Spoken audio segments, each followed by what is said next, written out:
You're not someone to mess with. I'm the nicest person in this room. But you're also the most terrifying. Yeah, I'm not a bully. I don't go around starting fights. I feel like you were a troublemaker. Everybody will look for every reason they can to be negative. While Dave was labeled as a criminal, John Cena was America's sweetheart. If you were any good at your job, you wouldn't be standing here surrounded by security. He's just one of those suck-up, kiss-ass baby faces. You should be fired. I don't care what you think! As Dave Batista's jealousy pushed him to the breaking point. Everything's going to Cena. Absolutely living the dream. I'm still out there busting my ass. It should have been me! And you stand up there expecting the business to be given to you. Who the hell you think you are? There was nights when it's like a war zone. Between you and me, who's better? Me.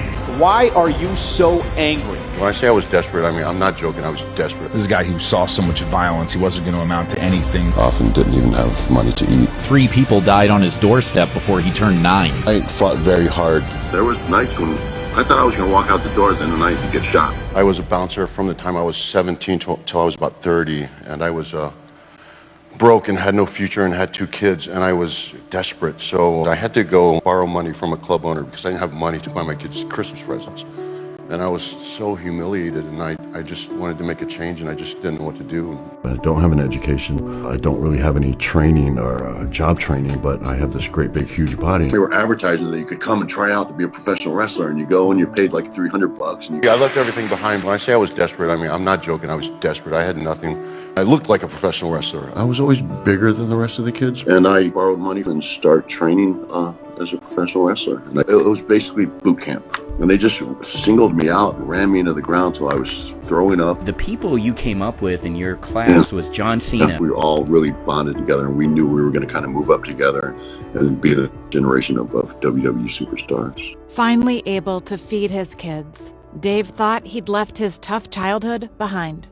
And I was very comfortable. I was making a very good living. People who grew up with me were just shocked to find out that I was, a professional wrestler, that I was speaking in front of people. I was just such an introvert. It's physical theater. It's very much a physical performance, and it was something I was very comfortable with. As Dave continued wrestling, he decided that he wanted to do more than just use his body. And I went and did a film as a favor for a friend. I love storytelling. I'm passionate about it. That's the way I wanted the direction of my career to go. My big goal is to be making films. I became obsessed with acting. But someone else got all the opportunities, leaving Dave behind. When WWE started doing films and commercials, and I noticed that everything more and more was going to Cena. He's very well spoken. He's good looking. He's educated. He's so all American. But he's getting all these opportunities that I'm not getting. Well, that just seemed a little unfair to me. I didn't want to be, feel like I'm a second-class citizen. Dave was heartbroken. He'd been put in a box. I'm out there, busting my ass on these shows. It should have been me! You're so cool you can't even show up on time. And you stand up there expecting the business to be given to you.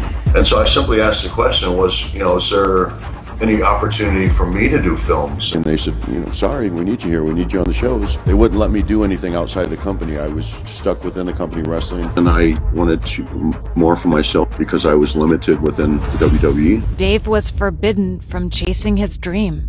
And I said, well, if you're not going to let me pursue something that I'm really passionate about, then I'm going to leave. I walked out the door and they didn't think I was going to, and I walked out on top. I said that I will never go back to wrestling until I prove what I set out to prove, and that was that I could make it as an actor. And I didn't leave the WWE because I hated it. I loved being there, but I had to leave, or I would have been limited for the rest of my life.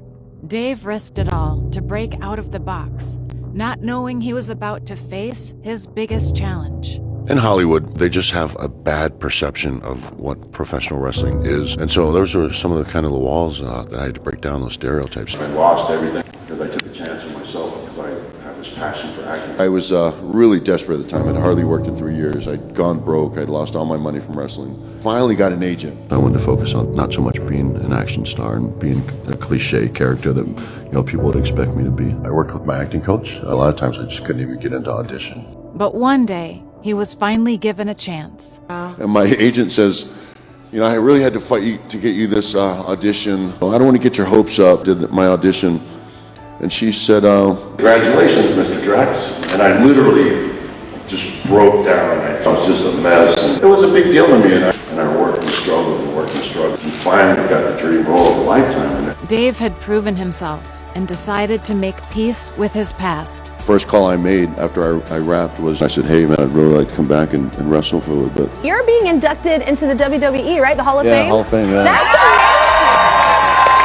amazing! In kind of the mainstream of Hollywood, you've got yourself, Dwayne Johnson and John Cena. Yeah. Is there a rivalry? No, I don't think so at all. He's found a niche in comedy and he's just really good at it. I love him in comedies. By breaking out of the box, Dave made his dreams come true, inspiring others like him. But it's always my goal to like inspire people, especially like poor kids. My story of just, coming from nothing and making a conscious effort to just not waste my life. It's by you telling these stories, by telling where you come from, that inspires people. I just have a big picture in my head. Like I know where I'm at and I know where I want to be. You just follow your dream even if it's day by day. And I want to be remembered for making the most out of my life.